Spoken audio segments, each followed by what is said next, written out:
جو آیت مبارکہ میں نے آپ کے سامنے تلاوت کی، ارشاد فرمایا وَسَيُجَنَّبُهَا الْأَتْقَى، اور ان قریب سب سے بڑے پرہیزگار کو اس آگ سے دور رکھا جائے گا، الَّذِي يُؤْتِي مَالَهُ يَتَزَكَّى، جو اپنا مال دیتا ہے تاکہ اسے پاکیزگی ملے، وَمَا لِأَحَدٍ عِندَهُ مِن نِعْمَةٍ تُجْزَىٰ، اور کسی کا اس پر کچھ احسان نہیں جس کا بدلہ دیا جانا ہو،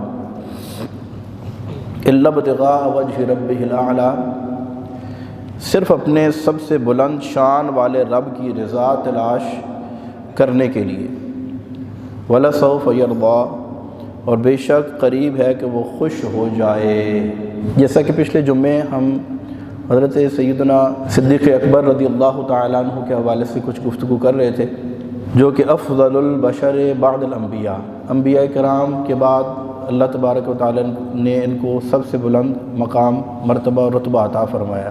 اور قرآن میں ارشاد فرمایا ان اکرمکم عند اللہ اتقاکم، بے شک اللہ کے ہاں زیادہ قریب وہ ہے جو زیادہ تقوی والا ہے، پرہیزگاری والا ہے۔ اور اس صورت کے اندر اللہ تبارک و تعالیٰ نے ارشاد فرمایا وَسَيُجَنَّبُهَا الْأَتْقَى، اور سب سے بڑے پرہیزگار کو اللہ تبارک و تعالیٰ اس آگ سے دور رکھے گا۔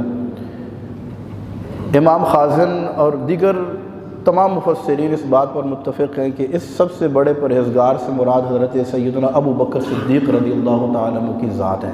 اور اس آیت کا شان نزول کچھ اس طرح ہے کہ جب حضرت سیدنا ابو بکر صدیق رضی اللہ تعالیٰ عنہ نے حضرت بلال رضی اللہ تعالیٰ عنہ کو خرید کر آزاد کیا، حضرت بلال نے جب کلمہ پڑھا تو ان کا جو آقا تھا امیہ بن خلف، وہ ان پر بہت زیادہ ظلم کرتا تھا، بہت زیادہ مارتا تھا۔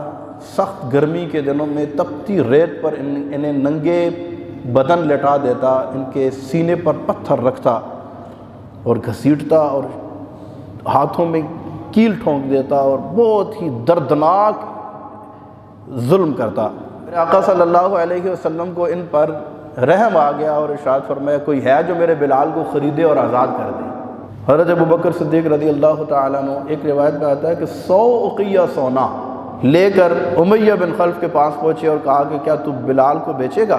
یاد رکھیں حضرت ابو بکر صدیق رضی اللہ تعالیٰ عنہ یہ بڑے منجھے ہوئے تاجر تھے، مکے کے مشہور تاجروں میں آپ کا شمار ہوتا تھا، اور اللہ تبارک و تعالیٰ نے آپ کو وہ عقل و فہم عطا فرمایا تھا کہ آپ کبھی گھاٹے کا سودا نہیں کرتے تھے۔ اور جو لوگ یہاں پر کاروباری حضرات بیٹھے ہیں، آپ کو پتہ ہے کہ کسی چیز کے بیچنے سے زیادہ اس کے خریدنے کا فن آنا چاہیے، پرچیزنگ کوالٹی۔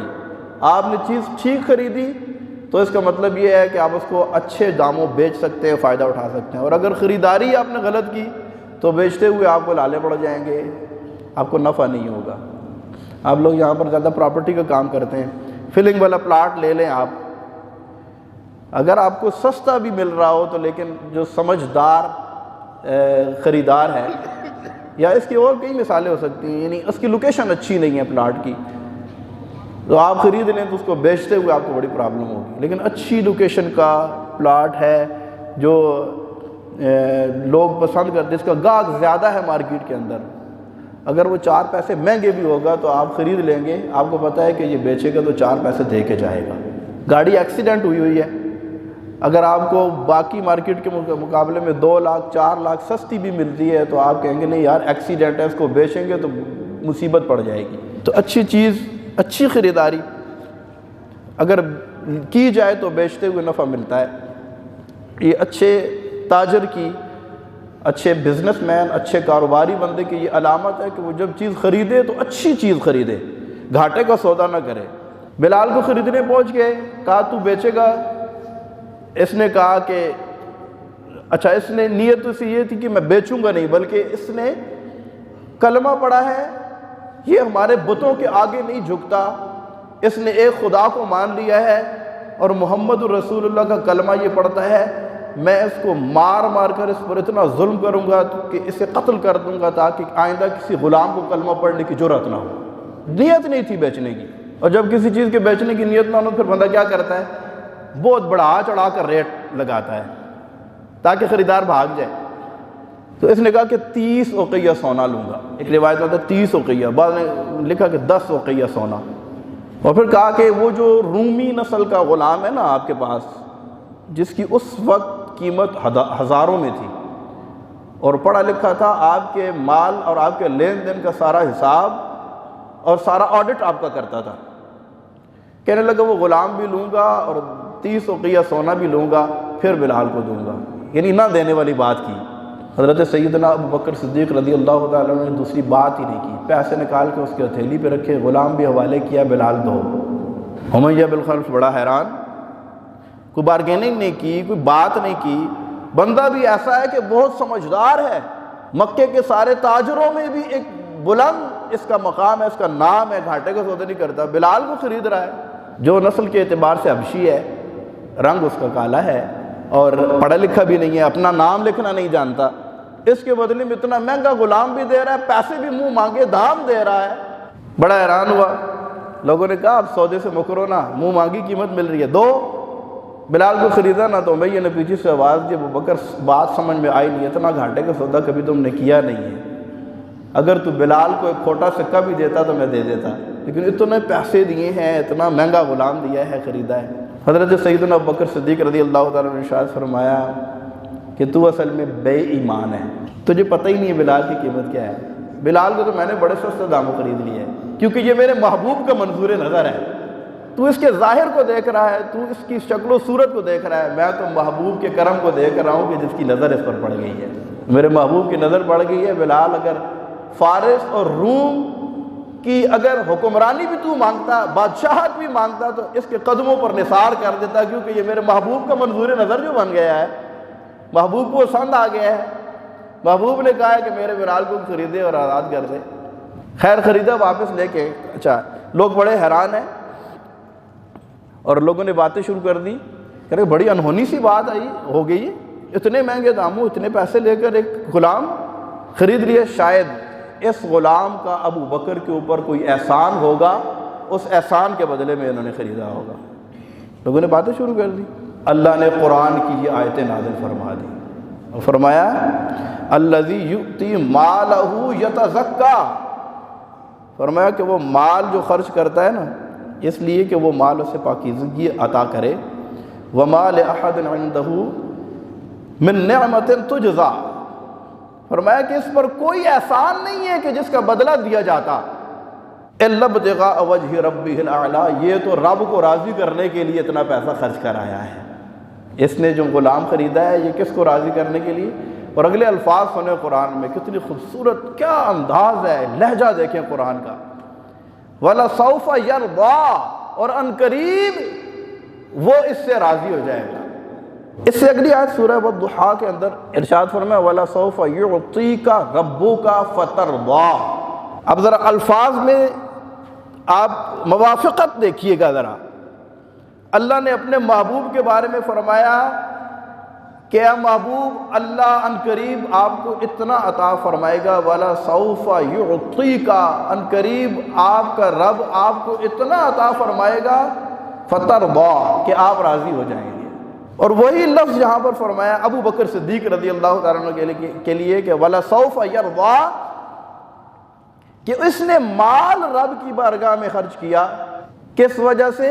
لِوَجْهِ اللَّهِ، اللہ کے لیے، کسی احسان کا بدلہ دیتے ہوئے نہیں، رب کو راضی کرنے کے لیے، لِوَجْهِ اللَّهِ، اللہ کے لیے، إِلَّا ابْتِغَاءَ وَجْهِ رَبِّهِ الْأَعْلَىٰ، سب سے بڑی شان والے رب کے لیے، وَلَسَوْفَ يَرْضَىٰ، اور قریب ہے کہ اللہ تبارک و تعالیٰ اس سے راضی ہو جائے گا۔ حضرت ابو بکر صدیق رضی اللہ تعالیٰ عنہ، میرے آقا صلی اللہ علیہ وسلم ارشاد فرماتے ہیں کہ ابو بکر سے زیادہ کسی کے مال نے مجھے نفع نہیں دیا، جتنا ابو بکر کے مال نے مجھے نفع دیا اتنا اور کسی کے مال نے نفع نہیں دیا۔ ایمان جب لائے نا، 40,000 دینار تھے ان کے پاس، سارے کے سارے اللہ کی راہ میں خرچ کر دیے، کچھ بھی نہیں بچایا۔ اچھا، ان کا انداز بڑا نرالا تھا۔ غزوہ تبوک کے بارے میں آپ لوگ جانتے ہیں، کیا شان ہے اور کیا انداز ہے، اللہ اکبر۔ ہم تو 2.5% پر لڑ رہے ہیں نا، پریشان ہیں، اپنے ایسٹس چھپاتے ہیں، کہتے ہیں یار کسی کو پتہ نہ چل جائے، 2.5% زکوٰۃ دینی پڑ جائے گی۔ اور ہمارے پاس بعض لوگ آتے ہیں، وہ کہتے ہیں کہ یار ہمارے پاس 20 تولے سونا ہے، ہم یہ اپنے بچوں میں تقسیم کر دیں تاکہ زکوٰۃ نہ دینی پڑے۔ سمجھے نا بات؟ ہم تو 2.5% سے بھاگ رہے ہیں، 2.5% ہم دینے کے لیے تیار نہیں ہیں۔ لیکن اللہ کے محبوب صلی اللہ علیہ وسلم نے ارشاد فرمایا، قحط کا زمانہ تھا، لوگوں کے گھر میں کھانے کے لیے کچھ نہیں ہے، فرمایا کہ اللہ کی راہ میں پیش کرو جو کچھ ہے۔ حضرت عمر فاروق رضی اللہ تعالیٰ عنہ کہتے ہیں میں نے کہا آج میں ابو بکر سے آگے نکل جاؤں گا۔ فاستبقوا الخیرات، ہم بھی ایک دوسرے سے آگے نکلنے کی کوشش کرتے ہیں، لیکن کس چیز کے اندر؟ پیسے میں، کاروبار میں، دنیاوی آسائشوں کے اندر۔ کسی کے پاس گاڑی ہے تو ہم کہتے ہیں اس سے اچھی گاڑی میرے پاس ہونی چاہیے۔ ہم دنیا کی دوڑ میں ایک دوسرے سے آگے نکلنے کی کوشش کرتے ہیں، لیکن صحابہ کرام کا طریقہ کار یہ تھا کہ وہ نیکیوں میں ایک دوسرے سے آگے بڑھنے کی کوشش کرتے تھے۔ فاستبقوا الخیرات۔ حضرت عمر فاروق رضی اللہ تعالیٰ عنہ فرماتے ہیں میں نے اپنے مال کا آدھا حصہ کیا، آدھا اپنے گھر والوں کے لیے چھوڑا اور آدھا لے کر اللہ کے محبوب کی بارگاہ میں پیش ہو گیا۔ سوچا کہ آج ابو بکر سے آگے نکلوں گا۔ ادھر حضرت سیدنا ابو بکر صدیق رضی اللہ تعالیٰ عنہ اپنے گھر گئے۔ امام زرقانی رحمۃ اللہ تعالیٰ علیہ نے بڑی پیاری بات لکھی اس موقع پر۔ لکھتے ہیں کہ ابو بکر صدیق رضی اللہ تعالیٰ عنہ نے گھر میں جا کر چادر بچھا دی۔ چادر بچھائی نا، جیسے ہم کچھ چیز ڈالنے کے لیے چادر بچھاتے ہیں۔ امام زرقانی لکھتے ہیں چادر بچھائی، اب ایک ایک چیز اس کے اوپر رکھ رہے ہیں، توا رکھ رہے ہیں، چولہا رکھ رہے ہیں، سوئی دھاگے سے لے کر دیواروں کے اوپر ہاتھ مارتے ہیں کہ کہیں ایسا نہ ہو کہ دیوار کے اوپر کوئی چیز لگی ہوئی رہ جائے۔ سارا کچھ اس چادر میں ڈالا، باندھا اور اللہ کے محبوب کی بارگاہ میں پیش ہو گئی۔ اچھا، ایک بڑے مزے کی بات یہ ہے، جب ہم کسی کے پاس کوئی چیز لے کے جائیں تو وہ ہمیں کیا کہتا ہے؟ وہ جو چیز لائی جاتی ہے اس کو دیکھتا ہے یا یہ پوچھتا ہے کہ گھر میں کیا چھوڑ کے آئے ہو؟ جو چیز لائی جاتی ہے اس کو دیکھتا ہے نا۔ تو اللہ کے محبوب صلی اللہ علیہ وسلم نے آگے سے ارشاد فرمایا، ما ابقیت لأہلک یا ابا بکر، اے ابو بکر اپنے گھر والوں کے لیے کیا چھوڑ کے آئے ہو؟ حضرت سیدنا ابو بکر صدیق رضی اللہ تعالیٰ آگے سے جواب دیتے ہیں، ابقیت لہم اللہ ورسولہ، اپنے گھر والوں کے لیے اللہ اور اس کا رسول چھوڑا ہے۔ سارا کچھ اللہ کی بارگاہ میں اللہ کے رسول کے قدموں میں پیش کر دیا، اور کہتے ہیں کہ ابقیت لہم اللہ ورسولہ، گھر میں اللہ اور اس کا رسول چھوڑا ہے۔ گھر والوں کو کہتے ہیں کہ ایک ایک جوڑا کپڑوں کا پہنو، باقی سب یہاں پر جمع کرواؤ۔ اپنے کپڑے بھی اتارے، ٹاٹ کا لباس پہنا، بوریے کا، کانٹوں سے اس کو بٹن لگائے، بارگاہ رسالت میں حاضر ہوئے۔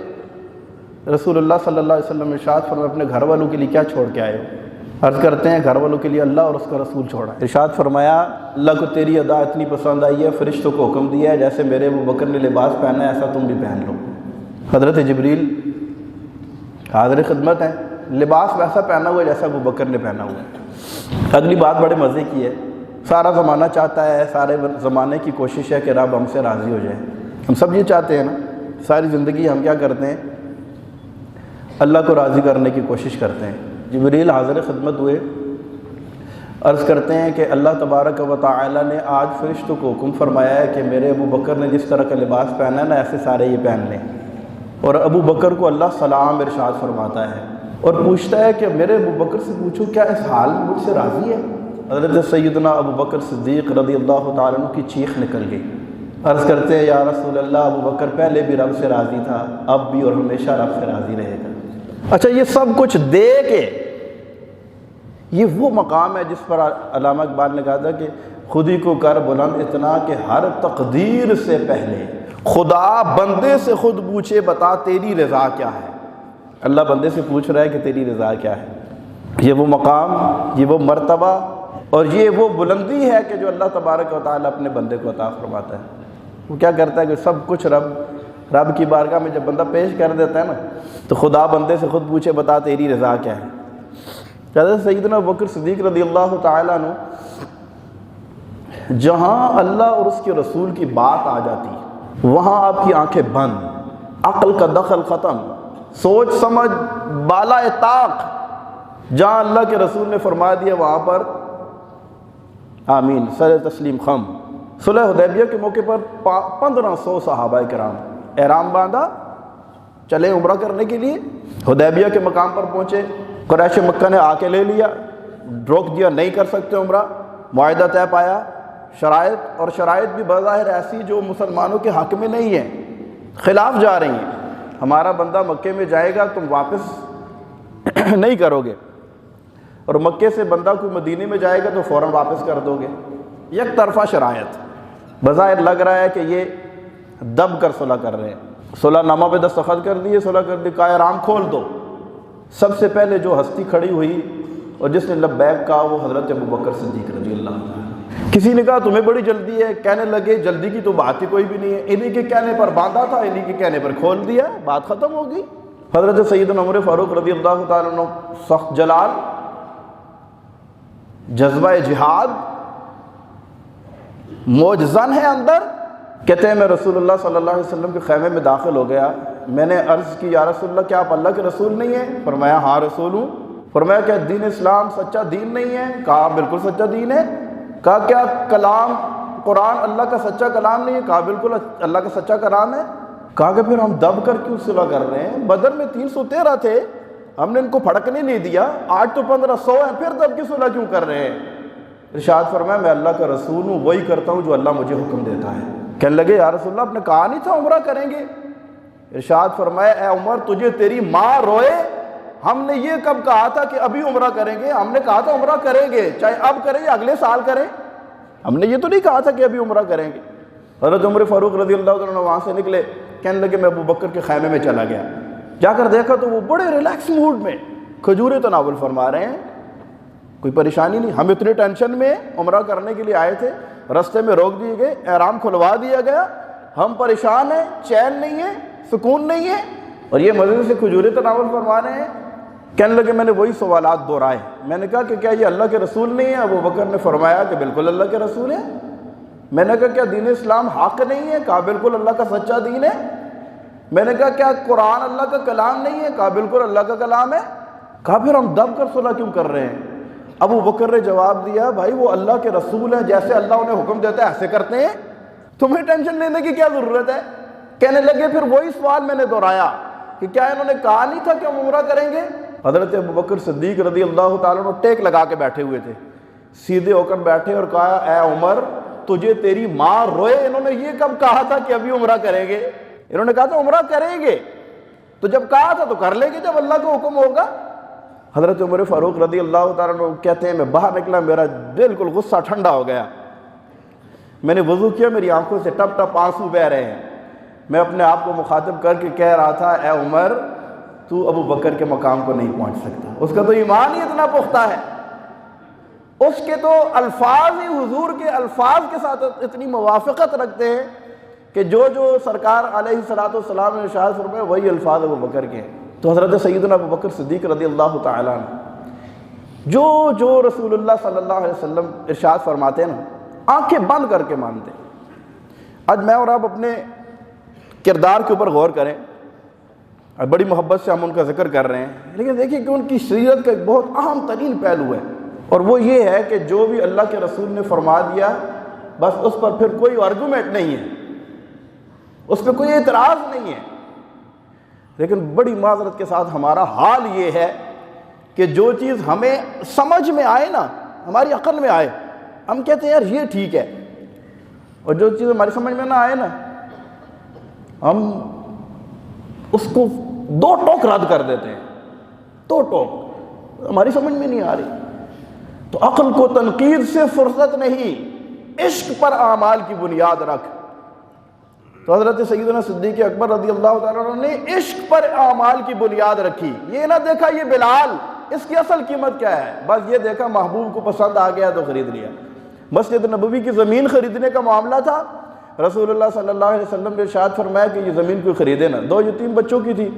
آپ نے کتابوں میں بارہا دفعہ پڑھا ہوگا، آپ نے سنا ہوگا کہ وہ زمین ابو بکر صدیق رضی اللہ تعالیٰ عنہ نے مسجد نبوی کے لیے خریدی، کیا خریدی، لیکن آپ نے یہ کہیں نہیں پڑھا ہوگا کہ جا کے ان سے بارگیننگ کروائی، ان سے سودا طے کیا، ان سے کہا نہیں اتنے کی نہیں اتنے کی ہونی چاہیے، بلکہ کیا کیا، منہ مانگی قیمت دی اور خرید کر اللہ کے رسول کے حوالے کر دی۔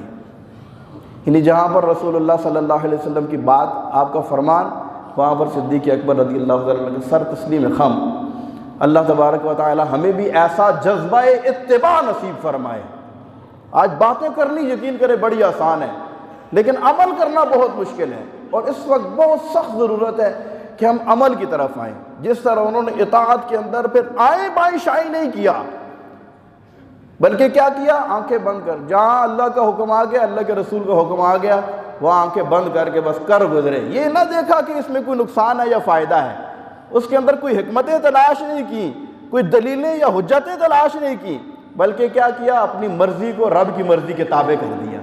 اللہ ہمیں بھی توفیق عطا فرمائے، آمین بجاہ النبی الامین۔